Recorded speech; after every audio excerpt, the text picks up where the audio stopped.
হাউলিৰ আইনমণ্ডল ৰোডৰ ৯ নং ৱাৰ্ডত তামোল গছ কটাক লৈ তীব্ৰ প্ৰতিক্ৰিয়া ৮ জোপা তামোল গছ কাটি পেলোৱাৰ অভিযোগ চুবুৰীয়া নাৰ্গিছ জৰ্না আহমেদ নামৰ মহিলাগৰাকীৰ বিৰুদ্ধে এটা বাসগৃহৰ সীমাৰ দেৱালৰ ভিতৰত থকা তামোল গছৰ ওপৰৰ অংশ কাটি মানুহ লগাই মহিলা এগৰাকীয়ে কাটি পেলালে ওপৰৰ অংশটো মহিলাগৰাকীয়ে সীমামূৰীয়াৰ কাষতেই নতুনকৈ সাজিবলৈ লৈছে বাসগৃহ নিজৰ বাসগৃহ সাজি আনৰ সীমা ভিতৰৰ তামোল গছ লাগি থকা গছ কাটিলে মহিলাগৰাকীয়ে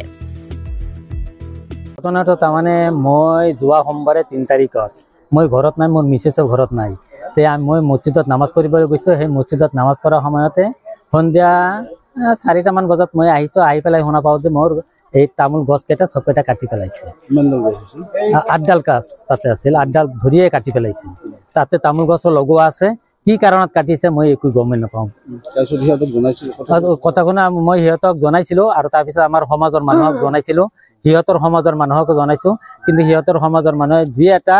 মীমাংসা এটা কৰি দিম বুলি ভাবিছিলে কিন্তু সেই কথাত সি মান্তি নহল তাৰে হাজবেণ্ডে ইয়াতে নাথাকে বিদেশত না ক'ত থাকে এইটো মই গম নাপাওঁ এতিয়া তাৰ পিছত সমাজৰ মানুহে মোক পৰহি দিনা কৈছে যে নাই আমি নোৱাৰিলো এতিয়া আপুনি যি পাৰে তাকে কৰক অৰিজিনেল মানুহটো চেল্টাৰ সেই সাইটৰ মানুহ অৰিজিনেল নাই নতুনকে তাৰমানে ইয়াতেও ঘৰটো আছে তাৰ ইয়াতে ঘৰো আছে ইয়াতে থাকে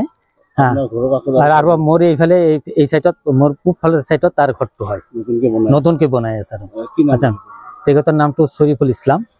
আৰু তেখেতে আৰ্মি আছিল আৰ্মিৰ পৰা ৰিটায়াৰ হৈ পেলাই এতিয়া কোম্পানীত কাম কৰি আছে কিন্তু কামখিনি তাৰ মিছেছে কৰিছে মিছেছৰ নামটো হ'ল নাৰ্গিছ জৰিনা আহমেদ তেখেতে সবখিনি কাম কৰিছে তেখেতেই কাটিছে গছখিনি দমৱালি মাৰিছে মানে কি এই কথাকে কেনেকে কম তাৰ লগত আমাৰ সমাজৰ মানুহ লগ কাৰো লগত মিল নাই কোনো মানুহকে সি মানুহক খাতিৰে নকৰে এনেকুৱা মানুহ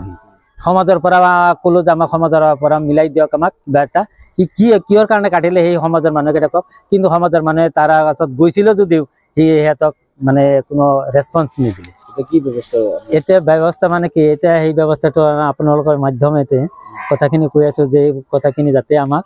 সুব্যৱস্থা কৰি দিয়ে কাৰণ মোৰ লাইফৰ নিৰাপত্তা লাগিব ৰখাৰ ইয়াতে থকাৰ নিৰাপত্তা লাগিব মোৰ 3জনী ছোৱালী আছে এই ছোৱালী কেনেকৈ ইয়াত থাকিব বসবাস কৰিব সেইটো কথা লাগিব মোৰ সেইটো কাৰণে আপোনালোকৰ তাতে এইখিনি কথা আৰক্ষীক অৱগত কৰা নাই এতিয়ালৈকে কৰা নাই কিন্তু কথাখিনি এনেকুৱা হৈছে আমাৰ সমাজৰ মানুহে যেহেতু আমাক এটা আশ্বাস দিছিল বহিম বুলি কয় এইটো বস্তুটো সমাধান কৰি দিব সমাজৰ হলেতো মোৰ ক'ব লগা একোই নাছিল কিন্তু সমাজৰ কথা তেখেতে নামানে তাৰপিছত এতিয়া মই থানাত এটা হেৰি দিম আৰু এন্ট্ৰি দিব লাগিব উচিত নাই লাগে এইটো উচিত নাই লাগে হাউলিৰ পৰা কৌশিক দাসৰ ৰিপৰ্ট এনি ভাৰত 24